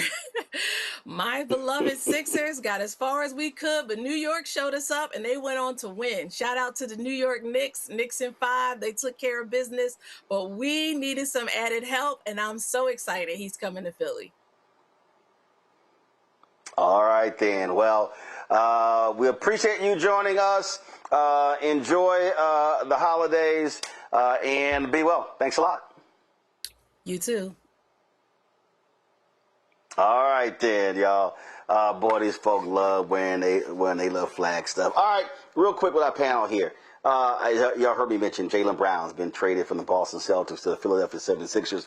The trade was to be finalized on Monday, but he's already announced in the statement he's leaving. But here's what's real interesting. I can't wait to get the panel weighed on this here. Colin Cowherd said this here, quote, I had 2 NBA sources, 2 people in the league, one an executive, one a scout, say that Jaylen Brown has, it's a disease. He suddenly thinks he's the smartest guy in every room he's in. You make a lot of money, suddenly you're absolutely sure you don't want to listen to your bosses, you don't want to listen to consultants, you don't want to listen to teammates. See, Larry, they really hate athletes who are brainiacs. And Jaylen Brown, that is an absolute smart brother. They hated the fact that he never signed an agent, negotiated his own deals. They hate the stuff that he's doing. And so that's what they really can't stand. They really can't stand a truly free black man. Yeah, Roland, so let's get this out front. I'm from Philly, so I'm super excited about this trade. But that to the side. Yeah, because y'all team is trash. Because your team is trash. You need the help. He's back. We okay now. We good now. We good. Don't worry about it. Let's not talk about last season. Let's talk about what we're going to do this season with Jaylen Brown. All right, so I saw the comment and watched it from Cowherd. This is not the first time he's made ridiculous comments. He's talked about other black players in Philadelphia like Jalen Hurts, Super Bowl winning MVP. So we've been talking about anti-blackness here, and this is also anti-intellectualism. We know as black men who are successful that black men who stand up for themselves, who can talk about social, political, economic issues, and it makes certain populations uncomfortable. When you add that to the fact that he went to Cal Berkeley and also is a multimillionaire and a NBA Finals MVP, who clearly understands his status and the power he has to talk about issues he was talking about a couple months ago about creating a Black Wall Street in Boston. This is just another example of the challenges that black men who are successful when you have ownership, media, mainstream media, and other pundits who do not have the same lived experience as you. So when you don't reinforce their stereotype, it makes them feel uncomfortable. And they don't have the ability to unpack, to figure out why they feel uncomfortable and why they want to use words like, you think you're too smart, etc. So once again, this is a form of anti-blackness, but also part of the trend of anti-intellectualism that we see in this country, and it's directed at Jaylen Brown, who's going to bring a championship to my city next year. Y'all ain't gonna win a championship, but bottom line is this here, Derek. These white NBA executives, again, they like them dumb. They don't like when they talk back. Not only they don't like them when they talk back, but they'll try to demonize them. I mean, let's go back to not just Jaylen, but let's go. Remember when our brother that said that I'm going to leave. He was playing for Cleveland, Akron. LeBron James. LeBron James said, I'm leaving. And he went to Miami. They burned the man's jersey. Roland, they called him a non-king. They called him everything but the child of God. But when they brought LeBron James back, see, they had to eat crow. And just the same thing like Lamar Jackson that played for the Ravens, that plays for the Ravens. They do not like it when we can make our own decisions. They do not like it when we are saying, we don't care what you're going to do for other players, but when we're at this negotiating table, Roland, we're going to make the best decision for us. Because they don't know how long they're going to play. They don't know what's going to happen tomorrow. And so they realize that when we start to make our own decision, they hate it. And that's the reason why they're going to change this NIL deal too. Because these young people who are leaving high school and they realize that they have the strength in their NIL deals, you're going to see a change in that as well, because them young people are voicing where they want to go, how they want this deal to be structured. So it's the same thing. And until they change it, we're going to have strong black men and young ladies making decisions that's going to help them and their families and not the organization. I'm confused, Greg.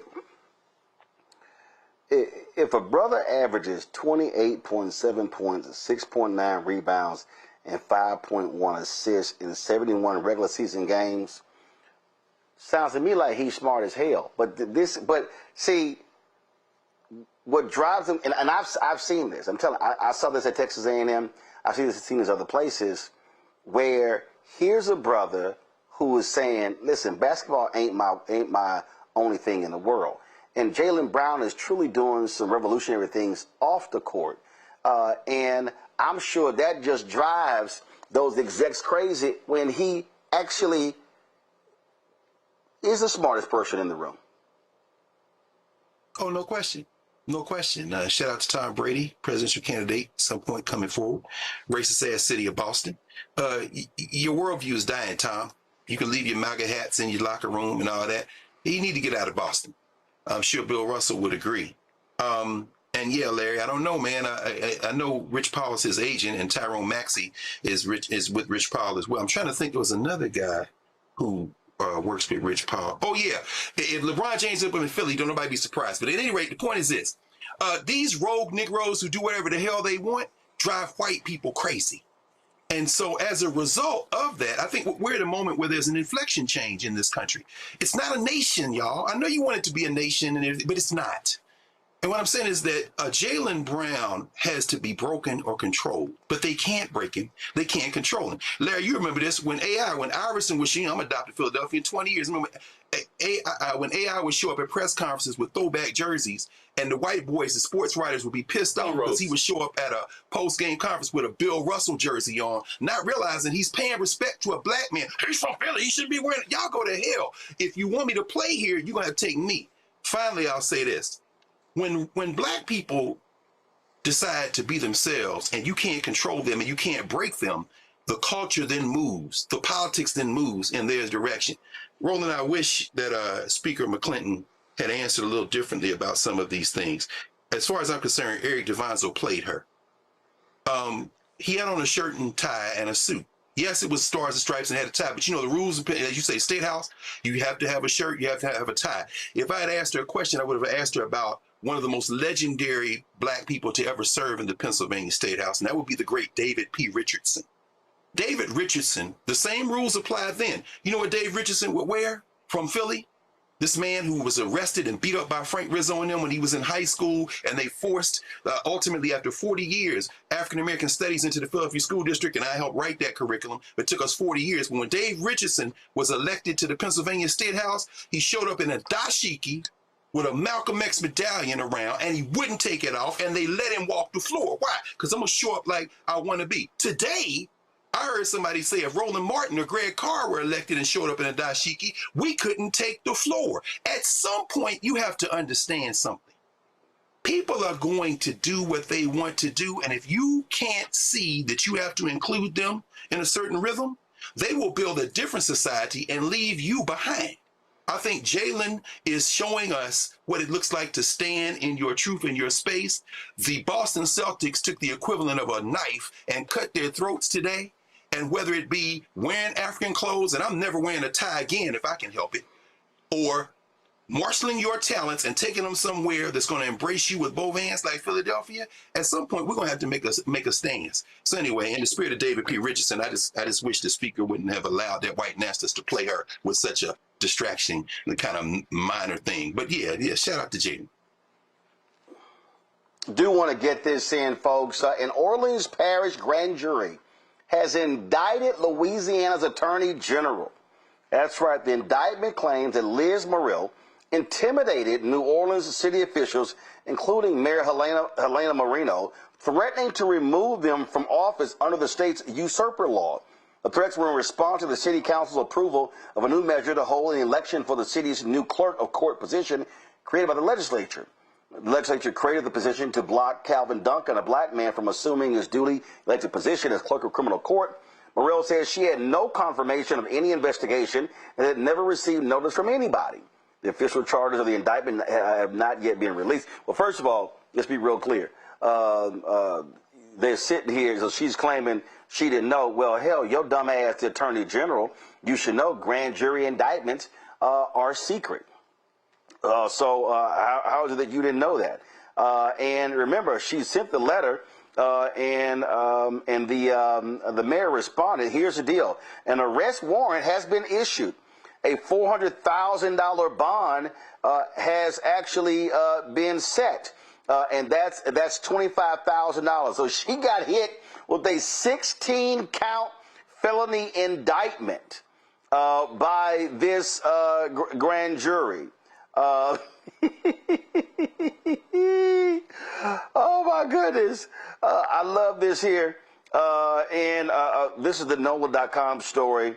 It says that while the special counsel Lori White was speaking to reporters, she believed that Morrell's attorneys had already arrived at the courthouse, could not say when Morrell would be processed. They ain't playing. They were like, okay, FAFO, Attorney General. It's incredulous for her not to know as the Attorney General. She is the chief cop, Roland. How is it that you don't know? Well, she doesn't know because they continue to put unqualified, unfit individuals in these constitutional offices. And it's costing... Well, no. She didn't know. No. She didn't know the grand jury is considering this. But of course you don't know the grand jury is considering this because it's a grand jury. It's secret for a reason. It's right. It's sealed. She should know that. She should know that it's sealed. Right? And all I'm saying is for her to go down this path and the amount of tax dollars is costing is just incredulous to me. Well, the thing here, Larry, how much is the lawsuit, again, Did it say how much the lawsuit? Again. Well, no. It's not a lawsuit. What she did was she threatened to remove them from office. She sent a letter. The mayor responded, and they were like, yo, what you did was illegal by threatening this, and that's why they sought this grand jury indictment. So now now it's going to be discovery, Larry. Now they're going to have to sit here and defend herself and they're going to have to turn over documents showing what actually happened here. I think this is lovely. So, I mean, listen, if you believe, I mean, well, she was obviously elected, and if you said a chief law officer, so she should follow the law, Roland, turn herself in. And certainly, you know, as this process moves forward, we have to figure out, you know, like you said, to turn over documents and, you know, find out, you know, if, you know, she should go to jail.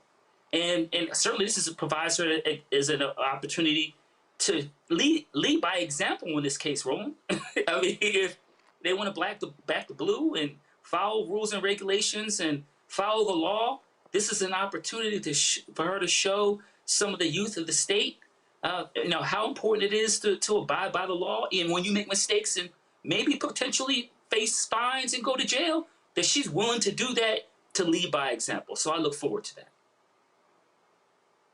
I think it's great. This is New Orleans, Greg, saying, all right, y'all keep messing with us, keep messing with our money. Gotcha. We got something for you. I love it. Sure, I do too. But let's be clear, as you saw what that little bird-looking governor said. He said as soon as the grand jury comes back, as soon as she's convicted, I'm going to pardon her as fast as the law allows. The only way we're going to stop this is to organize exactly what our friend Gary Chambers has been saying. You're not going to stop Liz Monroe by indicting her and convicting her in court, as long as there is a white nationalist governor who has already put out there that as soon as you convict her, I'm pardoning her, following his Lord and Master, Donald Trump. This is all of a piece. They are at the end of their rule, whether it be in Louisiana, Mississippi, anywhere else, South Carolina, wherever they are, or the White House. And so they have dropped all pretenses. At some point, we have to recognize that the rule of law is not going to save us. We're going to have to fight these people. And the easiest way to fight them at this juncture is to get your registration together, show up at the polls, and break their political backs. Every white person in Louisiana doesn't vote for the White Nationalist Party. And you don't need every white nationalist person. What have you been saying, Rome? When we vote our numbers, we win. If you want Liz Morrell to go to not go to jail, I mean, you want her to go to jail, you better change who the governor is, because this white boy had already said as soon as the thing came down, oh, I'm partnering her as soon as she's convicted, if she's convicted. We have to understand how power works. The law's not going to save us. And I'm saying that as somebody who studied the law, who teaches the law. The law's not going to save us, not alone. Now, it is delicious, it's great, it's funny, but don't y'all get mad if they convict her and this man is still down there in Baton Rouge and signs a piece of paper and she comes out with her hands up in a victory, like, now who else am I going to mess with? This is a serious thing we're in right now. Indeed. All right, folks, that is it for us. Let me thank Larry. Let me thank Derek. Let me thank Greg, all my Alpha brothers, for being here on today's show. I certainly appreciate it. Thank you so very much. Hope y'all enjoy the holidays. And have a good one, folks. That is it for us. Coming up after this show, what does the 4th of July mean to the slave? That amazing speech by Frederick Douglass. We had an all-star group of people who read that, and so we're going to share that with you. Don't forget, so we're not going to have a show tomorrow. We're going to have other content that we're going to be airing on tomorrow. So I gave the folks the day off, but I'll be back live on Monday, back in our Black Star Network studios. Folks, support the work that we do. Join our Bring the Funk fan club. If you want to contribute via Cash App, use the Stripe QR code. You see it right here on the screen. Also, that's for credit cards. If you're listening, go to blackstarnetwork.com for details on how to donate. If you want to do a check and money order, make it out to Roland Martin Unfiltered. Send to P.O. Box 57196, Washington, D.C. 2003 7-0196. PayPal's R. Martin Unfiltered, Venmo RM Unfiltered, Zelle, Roland at RolandSMartin.com, Roland at RolandMartinUnfiltered.com. Download the Black Star Network app, Apple phone, Android phone, Apple TV, Android TV, Roku, Amazon Fire TV, Samsung Smart TV. Be sure to get our Roland Martin Unfiltered swag. Hats, T-shirts, hoodies, all that good stuff. Go to shopblackstarnetwork.com, and while you're there, check out our marketplace.